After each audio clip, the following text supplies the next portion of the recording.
ভাই আপনারা তো বুঝবেন না কি কষ্ট করে ভিডিওটা বানাই। এই যে যে আকাশে মেঘ, এই মেঘের মধ্যে মনে করেন চলে আসি মাঠে।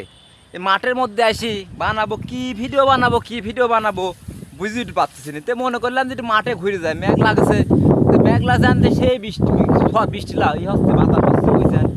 বাতাসের মধ্যেই তো মনে করেন যে ভিডিও বানানো যায়, তো কিন্তু বৃষ্টি যদি নামে যায় তাহলে তার বাইরে যেতে একবারে কাম সাইডে যাবেনি বুঝছেন। তো যাই একটু ক্যাদের মধ্যে কুট কুট কুট কুট কুট কুট হাঁটি হাঁটি যাই। যে ক্যাদো ভাই আপনারা তো বুঝছেন না, আপনারা তো ঘরে শুয়ে রয়েছেন। আর আমার এদের একজন আছে নাসিম ভাই, অফিসে তো সেই মজা মাই রয়েছে, কোনো টেনশন নেই কিছু নেই।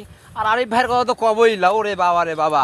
আরিফ ভাইয়ের অফিসে যায় দেখবেন কি একবারে মনে করেন যে পার পর পা তুলি দিয়ে বসে রয়েছে বুঝছেন। এই কথাটা এই মানে এই সুখের আর শেষ নেই। যে সুখে আছে তো এই দুজন মানুষ আপনারা কল্পনা করতে পারবেন না বুঝছেন।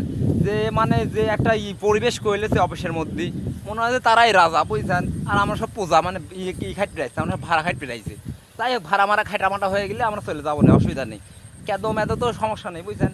একটা ভিডিও বানা বেরাইছিলাম, আর সেই দেখে যে পরিবেশ সেই ঝিরঝিরি, আকাশের দেখে যে মেঘে ভরা বুঝছেন, আকাশে মেঘে ভরা। আর এদিকে আর যাওয়াই যাবে না বুঝছেন, কেদোর গাদি এই জায়গায় শেষ করে দিলাম। আর ভাই একদিন মাঠে আসেন, ওই অফিসে খালি বসে থাকেন না বুঝছেন। দুজনে কি করছে আবার মনে করেন না যে একজনে করছে। হ্যাঁ, একদিন আসি মাঠেতে বেড়া যায়। ঠিক আছে, আজকের মতো এটুকুই, আবার আর একদিন কবনে। ধন্যবাদ।